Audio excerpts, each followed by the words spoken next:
find contributors along the margins. I think, personally, the ideal outcome would be to get a trade with a decent return so that you can focus on rebuilding that defense.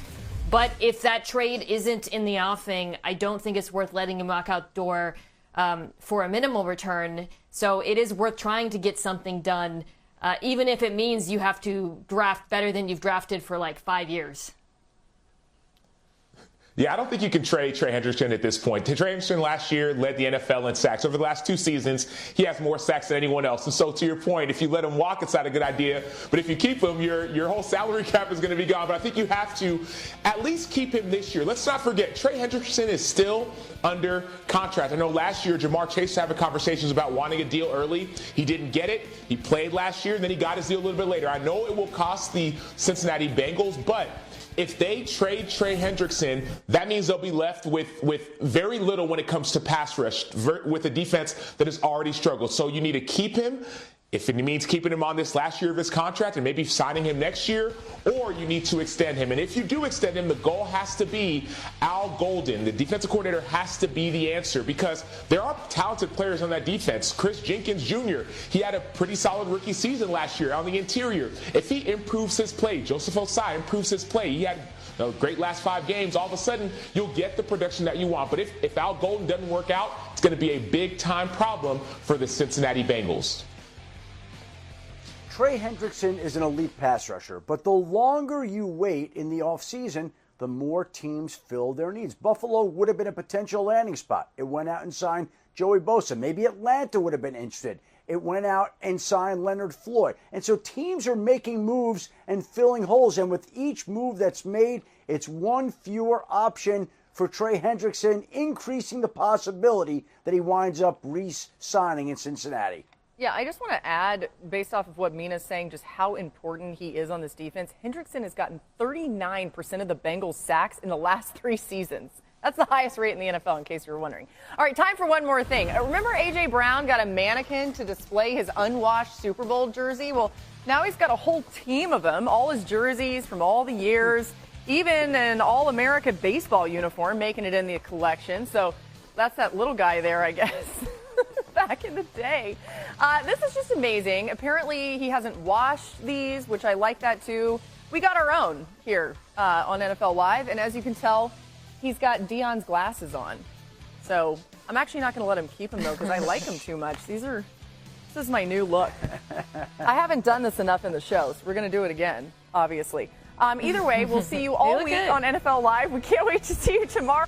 Glad you're with us on NFL Live. Field Yates putting out his mini mock after free agency. Love a mini mock. The Patriots taking Abdul Carter at number 4, you see there. Now, the Patriots have been one of the busiest teams in free agency. They signed Milton Williams, Carlton Davis, Harold Landry, Robert Spillane to bolster Mike Vrabel's defense. They also signed tackle Morgan Moses, Jacoby Brissett, Jonathan Jones, and Dietrich Wise all left the team, so just things to keep an eye on. Again, as I mentioned before we went to break, they didn't get a wide receiver, but we're going to leave that for now. Sure. Field, why Carter over a wide receiver to help Drake May? Yeah, I got to draft for value, not need in this circumstance here, Laura. Abdul Carter, whether you have him as the first or the second best player in the entire draft, he's going to be in most people's top 2, and he was that for me. He's the number 2 player on my big board. He had 12 sacks this past season. He was terrific when it mattered the most for Penn State. Played through a shoulder injury in the playoffs and looked no worse for the wear. This guy is explosive off the edge. And the Patriots did sign Harold Landry, a veteran player, but to be very clear, Abdul Carter would immediately become the best edge rusher this team has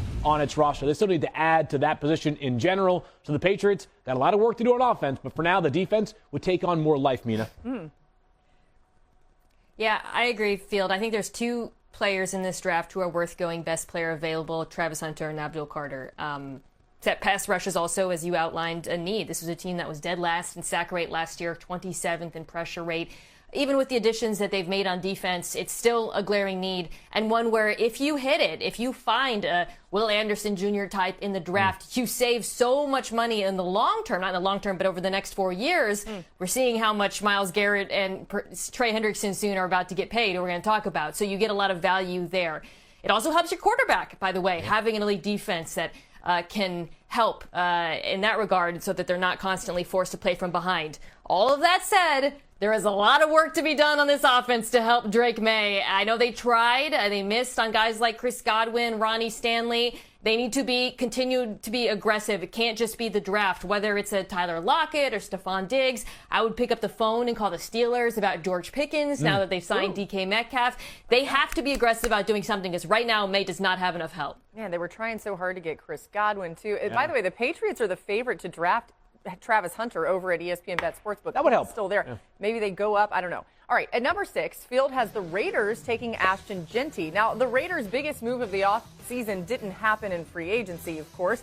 It's when they traded third-round pick to the Seahawks for Geno Smith. But they did add some other players. Safety Jeremy Chin, defensive end Malcolm Kuntz, along with guard Alex Kappa and Raheem Mostert. So they've made some of those moves. Also, of course, they did the big deal. Why can't I think of his name right now? For the Raiders? Yes. Max Crosby? With Max Crosby. There we go. Yeah. Thank you, Field. I was wondering if there was somebody that I couldn't recall. You're like, wait, what move did they make? Sorry, Max Crosby. You are the best. I don't know why I forgot your name. Field, why Jeanty, though, for Las Vegas? Yeah, there are a couple of gravitational forces working in opposite directions in this circumstance here, Laura. But let's start with this. Ashton Jeanty is the 4th-rated player on my overall big board. He broke 88 tackles this past season, 19 more than any other player in all of FBS. 2 years ago, he led all FBS running backs in terms of receiving yards. He can do everything that you can ask a running back to do. He also will now, in this circumstance, play for a Pete Carroll coach team, meaning will tell you he certainly loves to run the football and do it aplenty. Their depth chart pretty weak right now. Raheem Mostert, you mentioned him, added formerly of the Miami Dolphins, but it's not like there is a guy that you can trust in this backfield at this moment. Other side, and Alcho can take this away from here. A lot of running backs in this draft, and some would say taking any running back, even a great one like Ashton Jeanty at number 6 overall, is a bit of a reach on principle. I agree, but what I will disagree on is this. You're talking about what Ashton Jeanty can do out of the backfield as a receiver. You know who's a better receiver? It's Tedero McMillan, who's an actual receiver, and that's what the Las Vegas Raiders need. They need a weapon, a true number 1. Yes, they have Brock Bowers, who's a dominant tight end, going to be one of the best moving forward. They also have Jacoby Myers, who could be a complementary piece of wide receiver. But if you want to win now, if you're Tom Brady and you have Geno Smith, you need a number 1 receiver, and I think Tedero McMillan is that. He's 6'4", he's big, he's fast, he's athletic. Freak athlete. And so I think about when weapons need to be looked at, he's the one you to go and get. Tedero McMillan, I think, is the best decision in this offense. Yeah, we may not be talking enough about McMillan, to be honest. A lot of the focus has been around Ashton Jeanty. Had his pro day today, did McMillan, by the way. Yeah, that's right. Okay, the Raiders, by the way, ranked last in rushing yards per game last season, so they could use some help there. Okay, Field has the Jets taking Armand Mimbu at number 7, the Missouri product. Now, the Jets made some major moves for first-year coach Aaron Glenn, Aaron Rodgers, Devontae Adams, DJ Reed, Javon Kinlaw. They will not return to the team.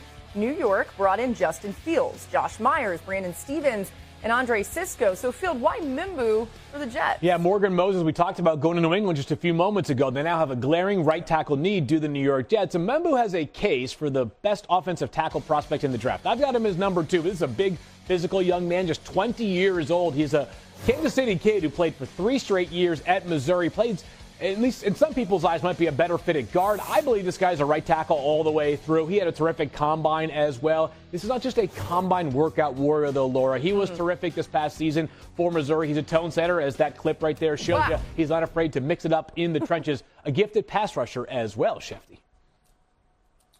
Well, Field, if the season were to start today, the Jets starting right tackle would probably be Carter Warren. And the Jets have a new general manager in Darren Muji, a new head coach in Aaron Glenn. If we think about what worked for the Detroit Lions, it started when they rebuilt their offensive line. That's where their attention was, and that was one of the keys to getting that franchise turned around. I think anytime you have a new GM and a new head coach, anything is possible, but offensive line makes as much sense as anything else. I like Schefter's analysis of my pick. I know. It's nice when they agree with you. You know, I do think, Field, that we're going to see a lot of these old linemen go, as we always do, higher maybe in the first round. People are like, man, where did Armand Mimbu come from? It's like, no, he's been there, and teams need these old linemen. It's a real thing.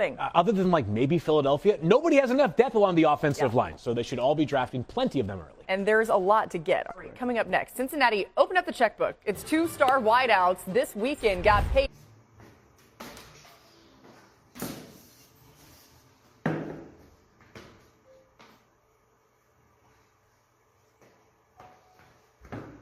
Xin chào tất cả mọi người đã quay trở lại với kênh của mình. Ngày hôm nay mình sẽ tiếp tục hướng dẫn các bạn làm vòng. Và hôm nay của mình sẽ có tiêu đề là chó moon. Bây giờ mình bắt đầu làm nhé. Mọi người hôm nay vòng của mình là mèo moon. Bây giờ mình bắt đầu làm nha.